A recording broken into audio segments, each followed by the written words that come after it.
Hello friends, വണ്ടി Mahindra silo ആണ്. വണ്ടി ഏകദേശം 1,22,000 കിലോമീറ്റർ ഓടിയിട്ടുണ്ട്. 2012 മോഡൽ വണ്ടിയാണ്. ഇതിൽ കംപ്ലയിൻ്റ് എന്ന് പറഞ്ഞു കഴിഞ്ഞാൽ റിയർ കോയിൽ സ്പ്രിങ്ങിൻ്റെ അവിടെ കട്ടായിട്ട് ആ സ്പ്രിങ് ഇരിക്കുന്ന സീറ്റ് കട്ടായിട്ട് സ്പ്രിങ് താഴെ വന്നിരിക്കുകയാണ് കംപ്ലയിൻറ്റ്. എന്ന് വെച്ച് കഴിഞ്ഞാൽ ലെഫ്റ്റ് സൈഡ് ഫുള്ളായിട്ട് ഇരുന്നു, കണ്ടില്ലേ?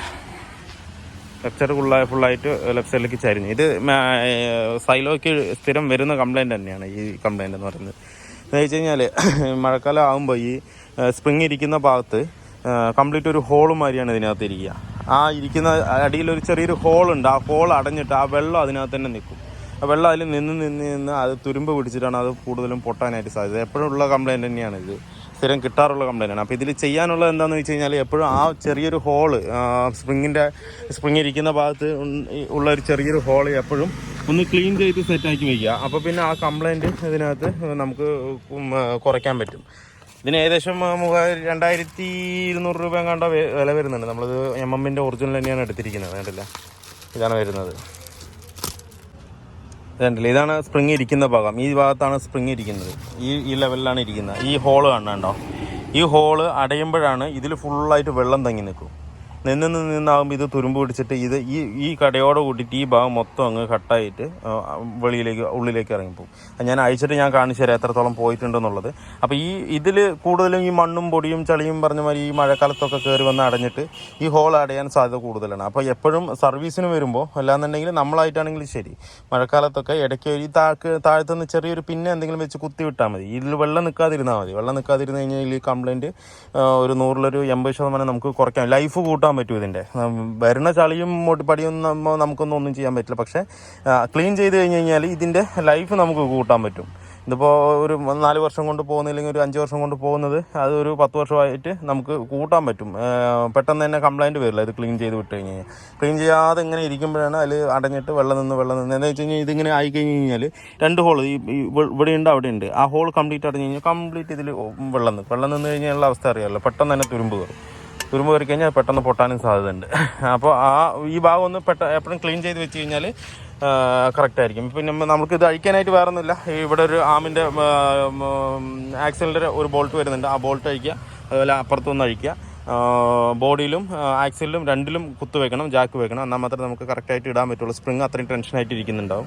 സ്പ്രിങ് ലോഡ് ചെയ്ത് കറക്റ്റായിട്ട് ശ്രദ്ധിച്ചുകൊണ്ട് അഴിക്കുന്നത്. വെച്ച് കഴിഞ്ഞാൽ അഴിക്കുന്ന സമയത്ത് സ്പ്രിങ് തെന്നിപ്പോകാൻ സാധ്യത കൂടുതലാണ്. അപ്പോൾ അത് കെയർ ചെയ്തിട്ട് വേണം ഇത് അഴിക്കാനായിട്ട്. ഞാൻ അഴിച്ചിട്ട് ഞാൻ കാണിച്ചു തരാം എത്രത്തോളം കംപ്ലയിൻ്റ് ആമിൽ വന്നിട്ടുണ്ടെന്നുള്ളത് ഞാൻ കാണിച്ചു തരാം. ഇതുണ്ടല്ലോ എത്രത്തോളം തുരുമ്പ് പിടിച്ചിട്ടാണ് ഈ സാധനം പൊട്ടിയിരിക്കുന്നത്. അങ്ങനെ ഫുള്ള് ബെൻഡായിട്ടാണ് ഇരിക്കുന്നത്. കണ്ടില്ലേ? ഇതിപ്പോൾ നമ്മൾ ജാക്ക് വെച്ച് നിർത്തിയിരിക്കുകയാണ് എങ്കിലും ഈ കംപ്ലീറ്റ് ഭാഗവും തുരുമ്പ് പിടിച്ച് പൊട്ടിയിരിക്കുകയാണ്. അപ്പോൾ എന്തായാലും നമുക്കിത് അഴിക്കാം. ഇത് അഴിക്കാൻ പ്രത്യേകം ശ്രദ്ധിക്കേണ്ട കാര്യം എന്ന് വെച്ച് കഴിഞ്ഞാൽ ആക്സിലിൽ ഒരു ലോഡ് വെച്ചതിന് ശേഷം ഇതിൽ ജാക്ക് വെച്ചിട്ട് 2 ബോൾട്ട് അഴിച്ചതിന് ശേഷം പയ്യെ ആ ലോഡിൽ തന്നെ പയ്യെ ഇറക്കാൻ പറ്റുള്ളൂ. അല്ലാന്നുണ്ടെങ്കിൽ സ്പ്രിങ് ഒറ്റ ചാട്ടം ചാടും, ബുദ്ധിമുട്ടുണ്ടാക്കും. അത് പ്രത്യേകം ശ്രദ്ധിച്ചിട്ട് വേണം അഴിക്കാനായിട്ട്. ഇത് കണ്ടില്ലേ, ലോവർ ആം ഇത്രത്തോളം ബെൻഡായി പൊട്ടിയിരിക്കുകയാണ്. അത് കണ്ടോ? കണ്ടില്ലേ ഇത്രത്തോളം ബെൻഡായിരിക്കണം. ഇത് പൊട്ടാനുണ്ടാകുന്ന കാരണം ഞാൻ പറഞ്ഞില്ലേ, ഇതിൽ വെള്ളം നിന്ന് മാത്രമേ ഈ സാധനം പൊട്ടുള്ളൂ. അതിനാണ് ഈ ഹോളുകൾ കൊടുത്തിരിക്കുന്നത്. ഹോളുകൾ മൊത്തം അടഞ്ഞിരിക്കുന്നത്. ഇപ്പോൾ നമ്മളിപ്പോൾ തട്ടിയപ്പോൾ തുറന്നതാണ് ഇത്.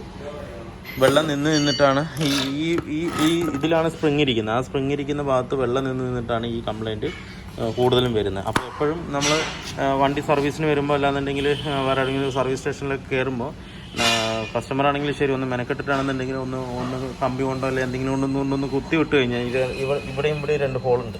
ആ 2 ഹോളും കുത്തി വിട്ട് കഴിഞ്ഞാൽ ആ വെള്ളം ഊർന്ന് പോയി കഴിഞ്ഞാൽ പിന്നെ ഈ പ്രശ്നം നമുക്ക് പരമാവധി കുറയ്ക്കാൻ പറ്റും. മൊത്തം ഇത് തുരുമ്പ് പിടിച്ചിട്ടാണ് പോകുന്നത്. കണ്ടില്ലേ, മൊത്തം തുരുമ്പാണ്. ആ തുരുമ്പ് കൊണ്ടാണ് ഇത് കംപ്ലീറ്റ് ആയിട്ട് പൊട്ടിപ്പോകുന്നത്. ഇപ്പോൾ എന്തായാലും നമ്മൾ പുതിയതിപ്പോൾ വണ്ടിക്കകത്ത് സെറ്റ് ചെയ്തിട്ടുണ്ട്. വണ്ടിക്കകത്ത് ഇപ്പോൾ ലെവലും കാര്യങ്ങളെല്ലാം കറക്റ്റ് തന്നെയാണ്. ബാക്കിൽ നേരത്തെ എന്ന് പറഞ്ഞു കഴിഞ്ഞാൽ ഒരു സൈഡ് ഈ പൊട്ടിയത് കൊണ്ടാണ് ഒരു സൈഡ് താന്നുകൊണ്ടിരുന്നത്. ഇപ്പോൾ ആ പ്രശ്നമൊന്നുമില്ല, നമ്മൾ സെറ്റ് ചെയ്ത് വെച്ചിട്ടുണ്ട്. അപ്പോൾ എപ്പോഴും പ്രത്യേകം ശ്രദ്ധിക്കുക, വെള്ളം നിൽക്കാതെ ശ്രദ്ധിക്കുക. വെള്ളം നിന്ന് കഴിഞ്ഞ് കഴിഞ്ഞാൽ പെട്ടെന്ന് തന്നെ തുരുമ്പ് പിടിക്കാൻ സാധിക്കും. ഇപ്പോൾ നമ്മുടെ സൈലൻ്റെ വർക്ക് കംപ്ലീറ്റ് ആയിട്ടുണ്ട്. ഇപ്പോൾ ബാക്ക് സൈഡ് ആ സൗണ്ടോ കാര്യങ്ങളോ ഒന്നുമില്ല, പക്കയാണ് ഇപ്പം. പിന്നെ ഫ്രണ്ടേജിൽ ചെറിയൊരു കുടച്ചിലും ചെറിയൊരു സൗണ്ടും അതുപോലെ ബ്രേക്ക് ചെയ്യുമ്പോൾ ചെറിയൊരു വൈബ്രേഷനൊക്കെ ഉണ്ട്. അത് കസ്റ്റമർ ഇപ്പോൾ പറഞ്ഞിട്ടില്ല. നമുക്ക് എന്തായാലും വണ്ടി ഡെലിവറി ചെയ്യുമ്പോൾ അതും കൂടെ ഇൻഫോം ചെയ്തിട്ട് വേണം കൊടുക്കാനായിട്ട്. നമുക്ക് ഇതിപ്പോൾ അപ്രൂവൽ പൊട്ടിയ റിയർ ആം മാത്രം മാറ്റുക എന്നുള്ളത് മാത്രമേ ഉള്ളൂ. അപ്പോൾ നമ്മൾ ആ വർക്ക് കംപ്ലീറ്റ് ചെയ്തിട്ടുണ്ട്. ഇപ്പോൾ ബാക്കിൽ ആ സൈഡ് സൗണ്ടോ കാര്യങ്ങളോ ഒന്നുമില്ല. എപ്പോഴും നമ്മൾ കയറ്റുമ്പോൾ ആ സ്പ്രിങ് കറക്റ്റ് സീറ്റിങ്ങിൽ തന്നെ കയറ്റാൻ നോക്കുക. അല്ലാന്നുണ്ടെങ്കിൽ കിർക്ക് എന്നുള്ളൊരു സൗണ്ട് അതിനകത്ത് വരും. ആ 2 സീറ്റിംഗ് മുകളിലും താഴെയും സീറ്റിംഗ് ഉണ്ട്. ആ സീറ്റിങ്ങിൽ കറക്റ്റ് വെച്ച് ടൈറ്റ് ചെയ്താൽ മതി. പിന്നെ പ്രത്യേകിച്ച് നോക്കേണ്ടത് ഡബിൾ ജാക്ക് വെച്ചിട്ട് തന്നെ ലോഡ് ചെയ്തിട്ട് തന്നെ ചെയ്യണം. അല്ലാന്നുണ്ടെന്നുണ്ടെങ്കിൽ സ്പ്രിങ് ആണ് സ്ലിപ്പായി ചാടുക എന്തെങ്കിലും ചെയ്ത് കഴിഞ്ഞാൽ ബുദ്ധിമുട്ട് ഒരുപാടുണ്ട് അതിനകത്ത്.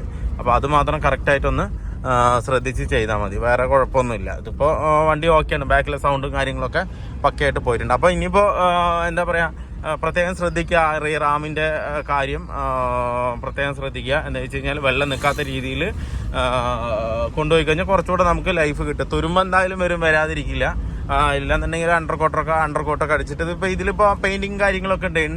എന്ന് വെച്ചാലും ആ വെള്ളം അതിൽ കെട്ടി നിൽക്കുമ്പോൾ കൂടുതലായിട്ടും ഇങ്ങനെ കംപ്ലൈൻറ്റ് വരും. എന്താ വെച്ച് കഴിഞ്ഞാൽ നമ്മൾ ഈ സ്പ്രിങ് ഇരിക്കുന്ന ഭാഗത്ത് വേറെ വരപ്പെടാനോ സ്ക്രാച്ച് ആകാതിരിക്കാനുള്ള സാധനങ്ങളൊന്നുമില്ല. അപ്പോൾ രണ്ട് ഓട്ടം ഓടിയ മറ്റേ സ്പ്രിങ്ങിൻ്റെ സൈഡ് തുരുമ്പ് പിടിക്കും. ആ പെയിൻറ്റ് കട്ടായി പോകും. അവിടെ വെള്ളം നിൽക്കുമ്പോൾ ആ സൈഡ് തുരുമ്പ് പിടിക്കും. ആ തുരുമ്പ് പിടിച്ച് കയറി വരുമ്പോൾ ആ പെയിൻറ്റിൻ്റെ അടിയിൽ കൂടി ആയിരിക്കും തുരുമ്പ് കയറി വരുന്നത്. അപ്പോൾ നമുക്കൊന്നും ചെയ്യാൻ പറ്റില്ല. അത് എന്തായാലും തുരുമ്പ് പിടിച്ച് സ്ക്രാച്ച് ആകുക തന്നെ ചെയ്യും. ആ സമയത്ത് ബുദ്ധിമുട്ടുണ്ടാകും. അപ്പോൾ വെള്ളം നിൽക്കാതെ സൂക്ഷിച്ച് കഴിഞ്ഞാൽ അത്രയും ബെറ്റർ ആയിരിക്കും. ഇപ്പോൾ നമ്മളിപ്പോൾ ആ സ്പ്രിങ്ങിൻ്റെ അടിയിലൊക്കെ കുറച്ച് ഗീസൊക്കെ ഇട്ടിട്ടാണ് കയറ്റിയിരിക്കുന്നത്. എന്താ വെച്ച് കഴിഞ്ഞാൽ വെള്ളം ഉണ്ട് നിൽക്കുകയാണെന്നുണ്ടെങ്കിലും അതൊന്ന് അതിലേക്ക് പിടിക്കാതിരിക്കാൻ വേണ്ടിയിട്ടാണ് ആ രീതിയിൽ ചെയ്തിരിക്കുന്നത്. ആ രീതിയിൽ ചെയ്താലും കുറച്ചുകൂടെ നമുക്ക് പ്രിവെൻറ്റ് ചെയ്യാൻ പറ്റും. നമുക്ക് പെട്ടെന്ന് പോകുന്നത് കംപ്ലൈൻറ്റ് സോൾവ് ചെയ്യാൻ പറ്റും.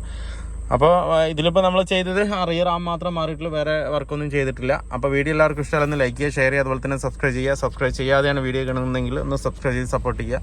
അപ്പോൾ മറ്റൊരു വീഡിയോയിലേക്ക് കാണുന്നവരെ എല്ലാവർക്കും ബൈ.